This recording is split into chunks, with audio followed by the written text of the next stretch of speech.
Isaías, capítulo 1, ou capítulo 5, verso 1. Agora cantarei ao meu amado o cântico do meu querido a respeito da sua vinha. O meu amado teve uma vinha num outeiro fertilíssimo, e cavou a terra, e tirou as pedras, e plantou as melhores mudas de videira. No meio da vinha, ele construiu uma torre, e fez também um lagar. Feche os seus olhos. Senhor nosso Deus e Pai, em nome de Jesus, eis aqui a tua palavra, continua falando conosco, e usa-me, ó Deus, nesta noite. Fala conosco, ó Pai, em nome de Jesus. Você pode dizer amém? Vamos pegar essa parábola narrada pelo profeta Isaías, e eu quero pegar 6 pontos dos 2 textos que lemos, para que entendamos o que Deus está tentando nos dizer. Os 2 primeiros versículos que lemos fala de alguém que tem uma vinha, de alguém que tem uma propriedade, e nessa propriedade ele vai tomar algumas decisões, ou vai fazer algumas coisas por essa propriedade. A primeira coisa que eu queria ver com você é como essa propriedade foi adquirida, porque na verdade essa colocação é um paralelo. É como se o dono da vinha fosse Jesus. Ele é o proprietário, mas como ele adquiriu essa vinha? Por que é que há tanto investimento nela? Primeiro uma compra, e nós vamos descobrir como ela aconteceu. Depois nós temos uma série de eventos de proteção. Ele cerca a propriedade, porque agora ela é dele. Então o seu primeiro passo é cercar, é mostrar para todos os que passarem por ali, que eles entendam que agora aquela propriedade tem dono, ela tem um proprietário que a comprou. Após cercar, ele vai ter o cuidado de limpar, e nós vamos fazer então uma transição dessa parábola para a parábola do semeador, e vamos ver qual é o propósito de remover as pedras. Nós vamos ver que ele vai plantar, mas há uma preocupação nele em não plantar qualquer coisa. Seu investimento é alto, ele já comprou, ele já cercou, ele já limpou, e agora ele não vai plantar qualquer muda, qualquer semente. As sementes são excelentes, porque seu propósito de colheita é grande. Ele também sabe que se ele tem uma propriedade, inevitavelmente ele pode contar com invasores. Então no meio dessa propriedade, ele cria um ambiente alto, uma torre, aqui chamada, um local cujo qual ele pode ter acesso de visibilidade a todas as extremidades. Ele não quer nenhum intruso. Para ele, o que está acontecendo dentro de sua propriedade é altamente valioso e restritamente pertinente a ele. Mas a última construção é um lagar, um ambiente cujo qual tudo aquilo que ele investiu vai se tornar em retorno. Porque eu preciso mostrar a você os 2 versículos, mas a partir do 3 eu também preciso mostrar a você a expectativa do dono. Ele não comprou porque nos achou bonitinho, ele não cercou porque não tinha nenhum propósito. Ele limpou, comprou vides, ou escolheu as sementes. Ele se preocupou com a torre e com o lagar, mas ele tinha expectativas.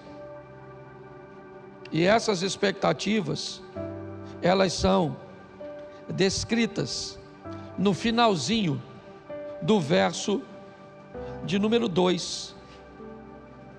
E esperava que desse uvas boas mas deu uvas bravas. Pode deixar esse texto. Ele compra, cerca, limpa, escolhe o que vai plantar, constrói uma torre e sai todo o investimento.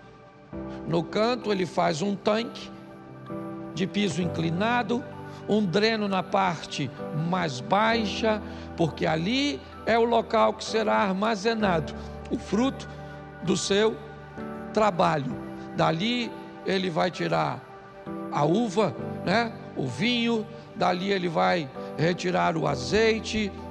Porém, ele tinha uma expectativa, ele esperava que desse uvas boas, mas deu uvas bravas. Então, a partir do verso 3, jogando por terra aqueles que acham que Deus só quer apenas o coração, jogando por terra aqueles que defendem uma super graça, que diz que o homem pode fazer o que quer, ser do jeito que quer, que no final ele será aceito. O verso 3 dá a seguinte narrativa: e agora, ó moradores de Jerusalém e homens de Judá, eu peço que julguem entre mim e a minha vinha. Verso 4: que mais se podia fazer a minha vinha que eu não lhe tenha feito? E como, esperando eu que desse uvas boas, veio produzir uvas bravas? E agora lhes darei a conhecer o que pretendo fazer com a minha vinha. Vou tirar a cerca que está ao redor, para que a vinha sirva de pasto. Derrubarei o seu muro, para que ela seja pisoteada. Farei dela um lugar abandonado, e não será podada, nem cevada, mas crescerão nela espinheiros e ervas daninhas. Também darei ordem às nuvens, para que não derramem chuva sobre ela. Vamos lá, porque a vinha do Senhor dos Exércitos é a casa de Israel, e os homens de Judá são a planta preferida do Senhor, certo? Este esperava retidão, somente até aí. Preste atenção, porque é importante você e eu entendermos isso. Primeiro, que esse texto está falando de nós na atualidade. O povo escolhido, a Israel do Senhor hoje, somos nós. A todos quantos receberam a Jesus, Ele deu-lhes o direito de serem feitos filhos de Deus. Nós recebemos em Cristo o direito de sermos feitos filhos de Deus. Então, se entendemos esse processo, vamos descobrir que precisamos nos tornar produtivos, que precisamos valer um investimento. É assim que funciona. O texto diz que quando a resposta ela é negativa, e eu acho isso muito legal, apesar de termos uma visão coletiva, o texto também fala de nossa individualidade, porque é muito importante nós entendermos a importância da nossa comunhão, vivendo junto e criando esse ecossistema para receber outras pessoas, mas nós não estamos totalmente interligados. Porque se alguém planeja ser desobediente e viver ao lado de um desobediente, nós teríamos praticamente duas vinhas diferentes em cada um de nós. Nós não temos como responder pelo outro. Essa é a grande verdade. Mas vamos entender primeiro esse processo de compra. Se essa vinha somos nós, preste atenção na primeira carta aos Coríntios, capítulo 6, verso 20. 1 Coríntios 6, 20, diz aí, coloca aí por favor, isso, porque vocês foram comprados por preço, e agora pois, glorifiquem a Deus no corpo de vocês, presta atenção, a compra foi feita, mas o resultado, a expectativa é que Deus seja glorificado na minha vida, no meu corpo e na sua vida. Ele nos comprou, sim ou não? E isso é legal de dizer, mas comprou por quê? Ou para quê? Para que o nome dele, para que o nome de Deus fosse glorificado na nossa vida. E o preço foi alto, 1 Pedro 1,18. Sabendo que não fosse mediante a coisas perecíveis, como prata e ouro, que vocês foram resgatados da vida inútil que seus pais lhe legaram, mas pelo precioso sangue de Cristo, como de um cordeiro sem defeito e sem mácula. Então está aí, ele nos comprou, é verdade, o preço de sangue. Para que ele nos comprou? Para que o nome dele fosse glorificado através da minha vida, através da minha postura, através do meu casamento, através do meu filho, dos meus filhos, através dos meus negócios. Essa semana passada aconteceu uma coisa bem interessante comigo. Um tempo eu estava entrando para a igreja, lá quase em frente ao Correio, na primeira rua, a rua da Policlínica. E tinha carro parado de todos os lados. E eu então, quando entrei, eu escutei um barulho. E eu desci do carro, eu tinha batido no carro de uma pessoa. Então eu comecei a procurar a pessoa e não achei. E eu estava atrasado, não podia ficar lá procurando. Em frente, o local onde eu bati, tem uma carrocinha de cachorro quente. Eu fui lá e falei com o pessoal da carrocinha de cachorro quente: ó, eu bati naquele carro ali, vocês sabem de quem é? Ele falou: eu não sei não.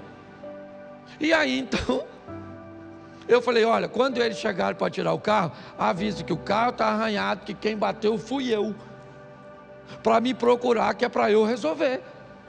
Nunca ninguém me procurou. Também agradeci a Deus. Não vou ser hipócrita. Foi um acidente, eu não bati porque quis. Mas mesmo sendo sem querer, eu tinha que pagar, sim ou não? Esses dias, estou lá tomando um café na Bolsa de Valores aqui de Xerém. Ali, na padaria que a gente toma café. Estou lá, aí o cara: e aí, pastor, como é que o senhor está? Tudo bem? Eu falei: tudo bem. Aí chegou um amigo: tá. E aí, pastor, o senhor bateu no meu carro, hein? Falei: bati não. Bateu, pastor. Sabe aquele carro que o senhor bateu lá na entrada da Policlínica? Eu falei: sei, rapaz, bati. Falei: olha Deus mandando a fatura. Eu falei: rapaz, eu avisei lá, te falaram que eu bati. Não, a moça lá falou que o senhor bateu no carro, tá? Mas foi um arranhãozinho pequenininho, entendeu? Que é isso, pastor? Nossa, eu já fui na igreja diversas vezes e nem falei com o senhor, deixa isso para lá. Aí eu fiquei pensando: se eu não tivesse feito aquilo. Vou te falar, foi uma das únicas vezes que eu me envolvi em acidente, assim, que o cara ficou feliz. Ele se sentiu honrado de que eu te... Olha que coisa legal. Deixa eu falar uma coisa para você. A sua postura, porque o Satanás manda até você fazer, mas não guarda segredo não. Eu lembro da história de um cara que arrumou um amante, escondidinho, e foi lá na Praça 11, no circo. Não esqueça disso. Está ele lá escondido. Deram um tiro lá do morro, lá de cima do rodoviária. Acertou quem? Justamente nele. Do lado da amante. Descobriram que ele estava com a amante. Então deixa eu falar uma coisa para você. O Senhor nos comprou para que o nome dele seja glorificado através da nossa vida. Então nós temos que prestar atenção em tudo aquilo que fazemos, sim ou não? Porque o investimento é alto. Então ele nos comprou sim por preço de sangue. Como disse o texto, não foi ouro, não foi prata, ninguém podia nos comprar. Mas após a compra, ele tem uma preocupação: mostrar para todo mundo que aquela propriedade agora tem dono. E o que é que estabelece num ambiente, ou quando o assunto é terras, que ela tem dono? Quando ela está cercada. Quando você compra um terreno, quando você compra uma propriedade, você tem um documento, e o documento, ele está com você na sua casa, no seu escritório. Ali você tem a prova de que aquilo é seu. Mas se você quer mostrar para todo mundo que aquela propriedade é sua, você vai lá e enfia uma cerca. Por menor ou mais insignificante, pode ser algumas estacas apenas, 1 ou 2, 3 fios de arame, umas réguas, um alicerce, um muro, mas todo mundo que passar por ali vai saber que aquele local tem dono. É isso aí. O primeiro passo, depois de comprar, é cercar. Eu poderia usar alguns exemplos para vocês, que não estabelece necessariamente uma propriedade de verdade, mas pode mostrar um aparente dono. Você quer ver? Vem uma pessoa andando na rua com a Bíblia na mão. Você pensa o quê? É propriedade do Senhor, sim ou não? Porque está usando na mão ela carrega algo, pode até não ser, certo? Mas aquele é um moirão, é algo que identifica aqueles que pertencem a Deus. Se às vezes está num lugar, chega num ambiente, tem alguém lá cantando, foi na cruz, onde um dia eu vi. O que você pensa? É crente. Pode até não ser, mas está utilizando, certo? Algo de pessoas que pertencem a Cristo. Cercar é muito importante. Eu separei 2 textos aqui, e para mim eles são bem interessantes. Salmo 127, verso 1. Se o Senhor não edificar a casa, em vão trabalham os que há. Se o Senhor não guardar a cidade, em vão vigia. Deixa eu te explicar uma coisa desse texto, que por muitas vezes foi mal compreendido. Preste atenção. O templo tinha sentinela, sim ou não? Sim ou não? Então por que o templo de Deus e as coisas de Deus tinha guarda, se Deus guardava? Você já parou para pensar nisso? Às vezes algumas pessoas me perguntam: pastor, eu confio em Deus, será que meu carro precisa de seguro? Eu confio em Deus, será que eu preciso de um plano de saúde? Pastor, eu vi fulano indo em determinados lugares e ele estava com segurança. Será que precisa de segurança? O texto é bem claro: se o Senhor não guardar, em vão vigia. Então o texto diz que existe um sentinela, sim ou não? Existe um sistema de segurança, existe uma prevenção, e ela vai proteger de tudo aquilo que conseguir proteger. E se ela não conseguir proteger, quem é que entra em cena? O Senhor. Nós precisamos entender essa expressão, guardar a cidade. Entendemos que a Bíblia nos diz que o Senhor dá ordem aos seus anjos, para que eles possam se acampar ao redor daqueles que o temem e o livram. Salmo 34, 7. Então eu preciso entender que quando eu tenho sobre mim essa cerca que ele estabelece, seja a cerca da palavra, seja do louvor, da postura, da moral, da ética, tudo isso que eu convivo, quando alguém olha para você, mesmo que você não fale nada, ele começa a identificar que você tem um dono, porque nesse mundo só existem dois donos, um dono verdadeiro e um suposto dono, e você vai se parecer com um deles. Com o que, pastor? Com a cerca, com aquilo que te cerca, com aquilo que te envolve. E é importante que as pessoas vão olhar e dizer: você foi comprado por preço de sangue. E olha o estilo de vida que essa pessoa vive.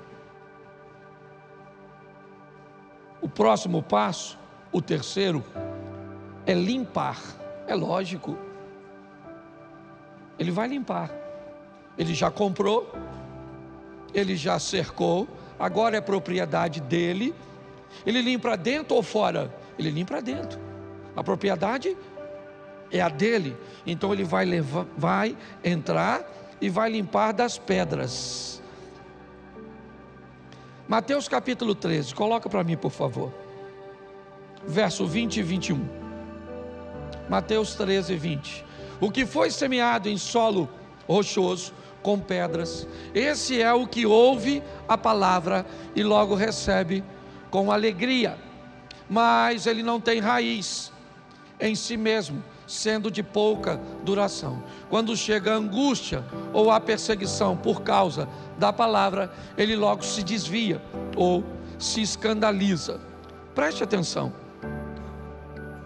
O texto diz que ele cerca e a primeira coisa que ele faz é remover as pedras. Ele vai usar o solo. Então ele retira as pedras. Por quê? Porque ele vai semear. E as pedras são inimigas poderosíssimas para as raízes. O que faz uma planta se estabelecer são suas raízes. São elas que determinam basicamente a sua estrutura para suportar ambientes de seca, intempéries como vento, enxurrada e tantas outras coisas. Quanto mais enraizado a vinha ou essa muda estiver, quanto mais profunda for suas raízes, quanto mais estabilizada for seus posicionamentos, mais adversidades elas enfrentarão, ou estarão prontas para enfrentar. Por isso que nós vemos pessoas que você observa e elas chegam num ambiente, cresce com uma facilidade muito grande, aparece, desponta, quer cantar, quer trabalhar, quer ir para os ministérios. Eu fico lá fora, eu fico aqui dentro, eu vou para o ministério infantil, eu estou no Manhã com Deus, eu estou na oficina da alma, eu participo de tudo, mas é só aquecer um pouquinho, é só criar uma dificuldade e pronto, ela se escandaliza, ela vai embora. Estava mal intencionada? Não. Ela só não tinha profundidade o suficiente para, no momento de escassez, ter uma fonte de onde ela iria retirar seus nutrientes, sua água, recursos, para que elas consigam se manter firmes, muitas vezes secas. Você viaja para algumas regiões, até mesmo aqui no Brasil, mas tem algumas regiões que, se você chegar no ambiente, você vai ver basicamente todas as árvores secas. Não tem uma folha nela. Seca, seca de seca. Se você não tiver acostumado, você pensa que se tacar fogo naquilo, pega tudo. Mas se você chegar pertinho dela e tentar quebrar um galinho, você vai ver que ao invés de quebrar, ele vai envergar. O que indica que ele não está morto, ele está seco, porque o ambiente externo não é agradável. A umidade desapareceu, a chuva não aparece, o vento arrancou as folhas, a terra começou a rachar. E do que ele está sobrevivendo? Daquilo que está lá embaixo.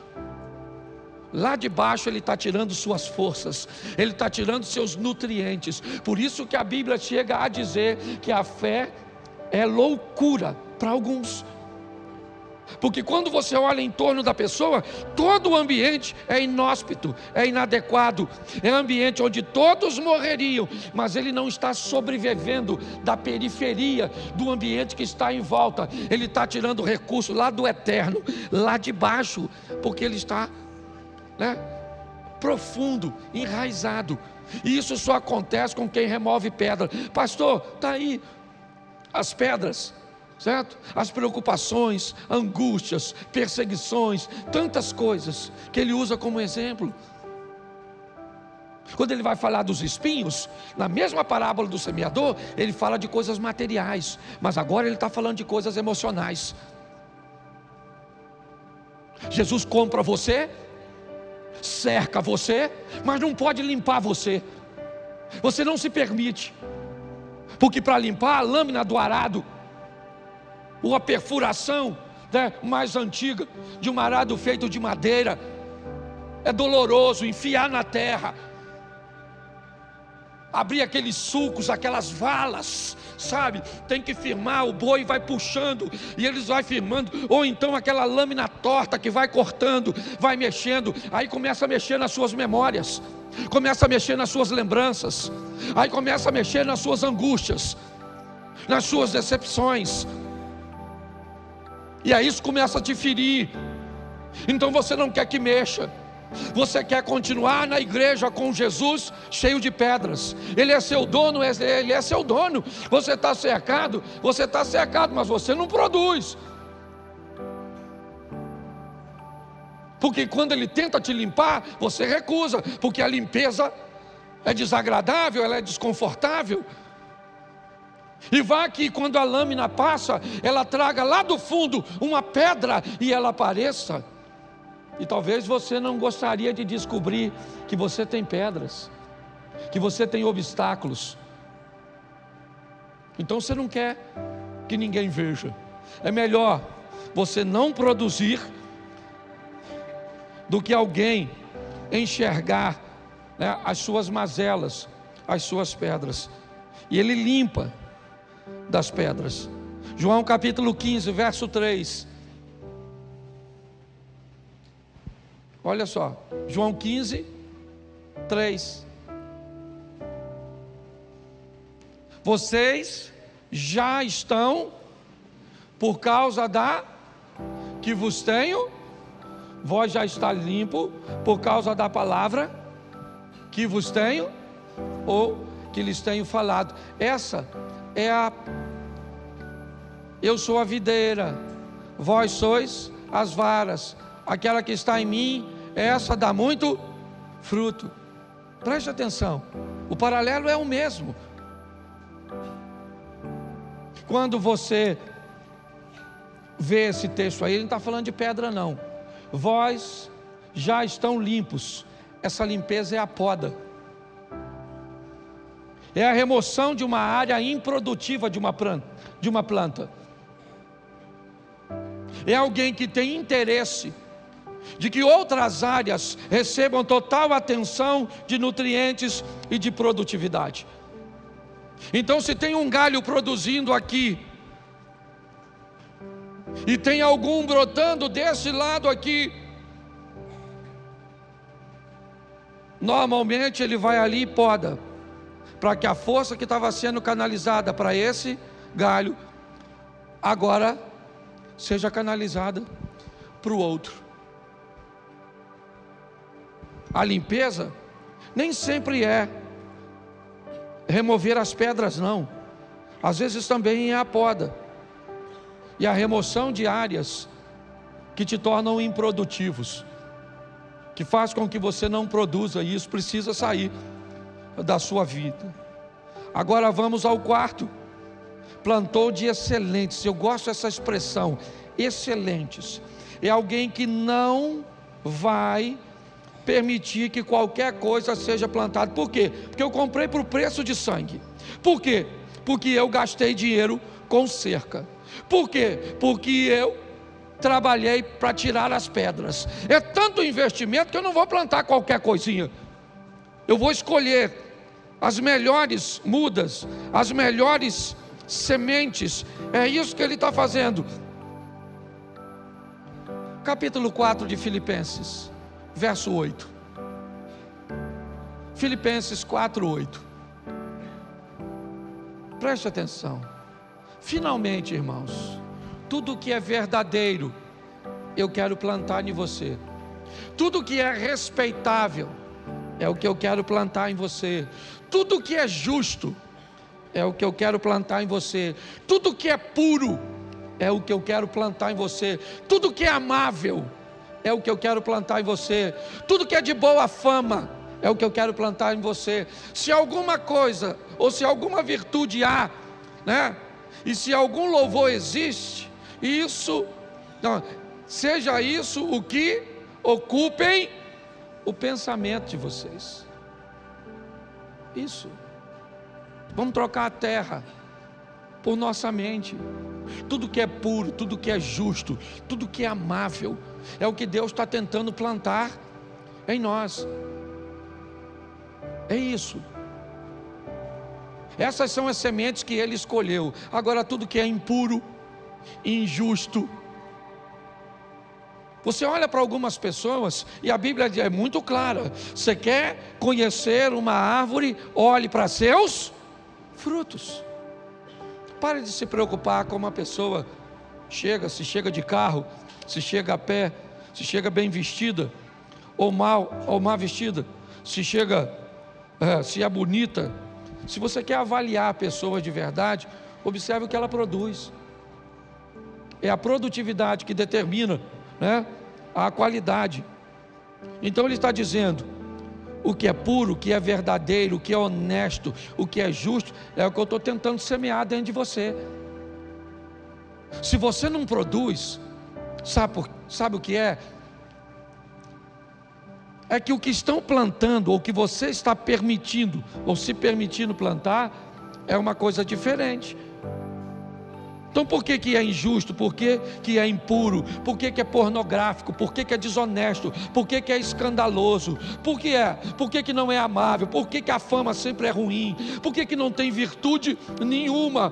Por que não tem nenhum louvor? Por quê? Por causa da semente. Mas pastor, está tudo certo. Vamos lá. Vamos para a Bíblia. Vamos lá. O homem planta, e à noite vem o inimigo e semeia o joio. Lembra a parábolazinha? Sim ou não? O proprietário não plantou o trigo, mas de noite veio o inimigo e plantou o joio. Preste atenção. Hoje Deus está tentando plantar o amável, o justo, o honesto, o verdadeiro, o puro, tudo em cada um de nós. Mas o inimigo também está querendo jogar sua sementinha. Mas quando é que nós vamos descobrir isso? No final da parábola. É no final da parábola que nós vamos ver. Mas a proposta de Deus é: eu comprei, eu cerquei, eu limpei e eu plantei de excelentes vides. Mateus 26, 41. Vigiem e orem, para que não caiam em tentação. O espírito na verdade está, mas a carne é. Eu gosto dessa expressão vigilância, porque é isso que ele estabelece na torre. Um ambiente de vigilância. E pensa num domo da rocha extraordinário. É o sistema de vigilância de Deus. O que ele protege? Ele protege a videira. A videira foi limpa, ou o terreno foi limpo, por causa da palavra. Então vamos lá, deixa eu te explicar uma coisa. O vigia sempre vai mostrar. Sempre. Se você não vai conseguir enxergar o alerta dele, preste atenção, no meio da vinha, no coração da vinha. Eu estou aqui no meio da igreja, estou no lugar alto, eu tenho visão de todas as extremidades. Qualquer ambiente que o inimigo tentar atacar, eu tenho condições de visualizar. Porém, uma coisa você precisa saber: todas as vezes que tem uma torre, e que essa torre é de vigilância e é de segurança, o indivíduo que vai prestar serviço ali tem que ter o quê? Coragem. Porque um vigia frouxo, um borra-botas, um Zé Ruela, o vigia tem que ter coragem. A torre foi estabelecida e Deus diz para você assim: olha lá, ó, tentando entrar na sua casa. Está tentando entrar. Olha lá, tentando entrar no seu casamento. Olha lá, tentando entrar nos seus negócios. Olha aí, ó. Você está parando de orar. Isso é um alerta que o inimigo está entrando. Se a palavra de Deus não está entrando, alguém vai entrar.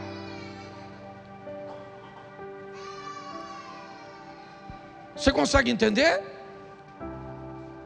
Então nós precisamos criar um ambiente que tenhamos coragem para quando o Espírito Santo direcionar e mostrar e dizer: olha, está entrando lá, então nós vamos para lá. Não é assim que funciona o sistema de segurança do nosso corpo? Os glóbulos brancos, não é isso?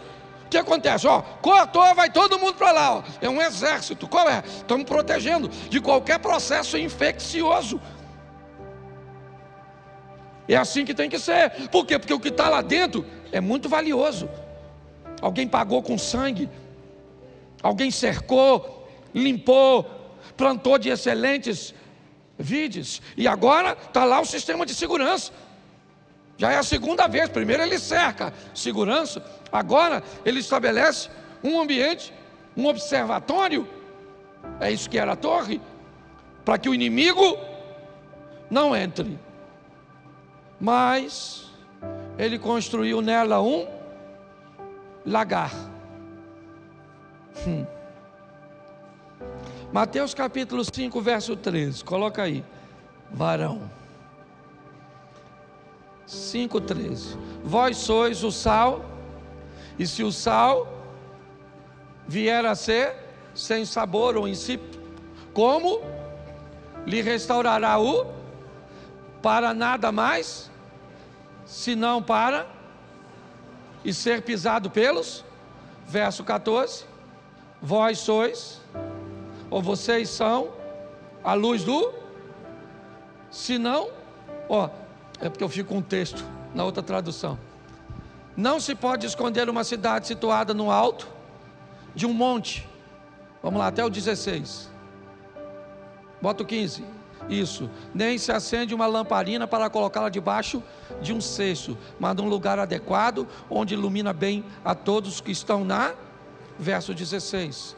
Assim também brilhe a luz de vocês diante dos, para que vejam as obras que vocês fazem e glorifiquem o Pai de vocês que está nos céus. O investimento é o mesmo. Vocês são o sal da terra, videira. Sempre algo que está produzindo para um ambiente coletivo, para que todos que olharem para você, para os seus negócios, para a sua vida, para a sua família, glorifiquem o Pai de vocês. É assim que funciona. Então o investimento foi feito. Agora eu vou te mostrar. Se você não lembra, deixa eu te mostrar Números 23, 19. Deus não é homem, nem filho do homem para que mude. Será que, tendo ele, não? Então deixa eu falar uma coisa, por favor, está na Bíblia.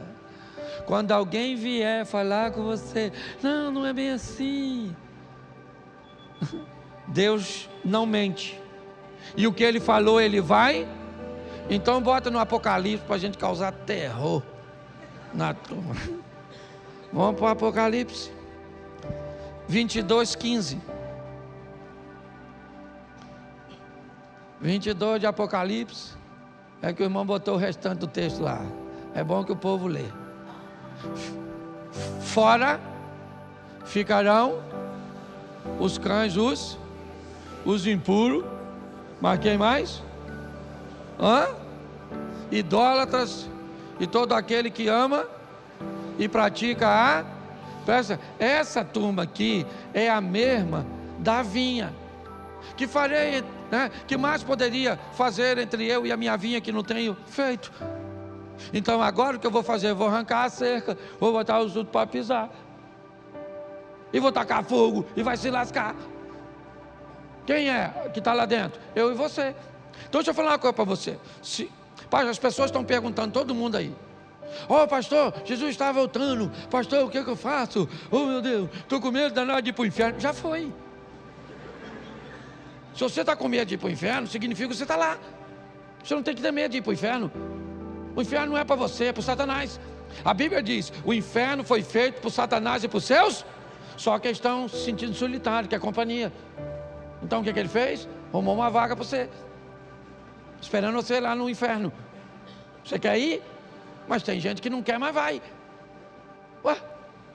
Então o que nós temos que fazer? Pastor, quando é que eu sei que eu vou para o céu? É fácil. Sabe quando você vai para o céu? Quando o nome de Deus é glorificado através da sua vida, porque isso é produtividade.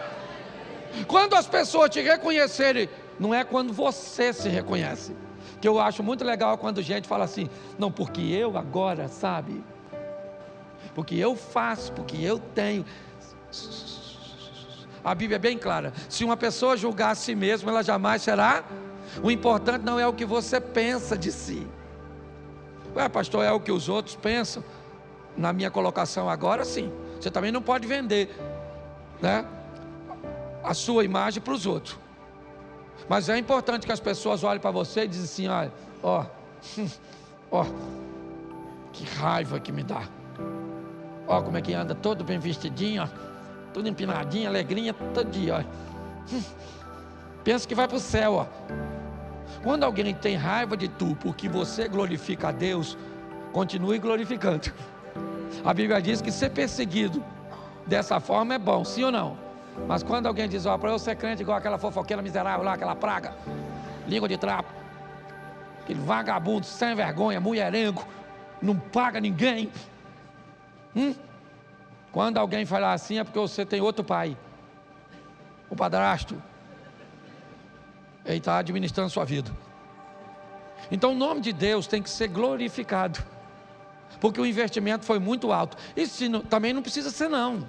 Você só precisa entender que você é a turma que vai se lascar. Ficarão de fora. Você vai até passar lá. Todo joelho se dobrará, toda língua confessará. Você vai passar lá, no diante do trono branco, todos nós. Eu imagino aquela filhazinha, Jesus sentado do lado de Deus, Espírito Santo lá, e você passando assim, olha lá Jesus. E Jesus vai fazer assim,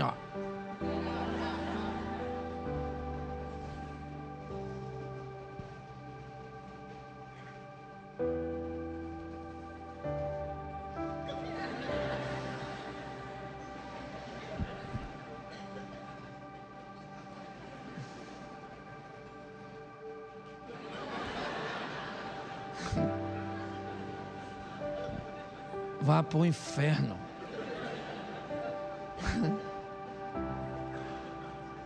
Gente, eu fico pensando, dá licença, estou terminando já.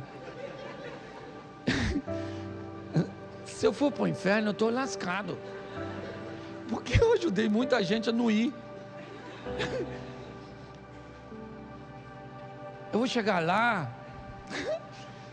eu sou de direita.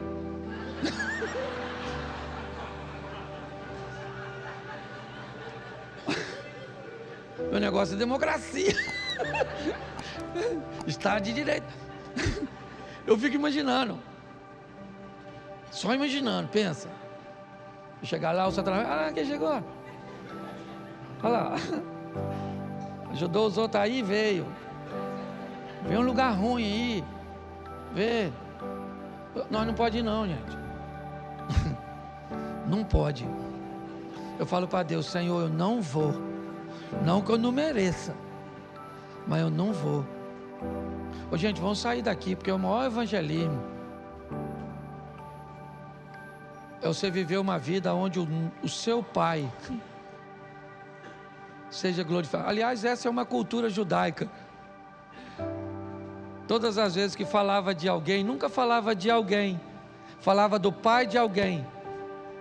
É ou não é? Fulano, filho de fulano. Bartimeu, né? Essa expressãozinha referia-se apenas em filho. Ele era o filho. O nome do Senhor precisa ser glorificado através da nossa vida. Daqui um dia o pastor Luciano Subirá vai vir aqui falar conosco. E nós vamos jogar por terra a visão de que não dá para ser perfeito. Por muitas vezes eu falei essa besteira de púlpito. Ah, não dá para ser perfeito não. Ah, você faz o que você pode. Eu estava errado.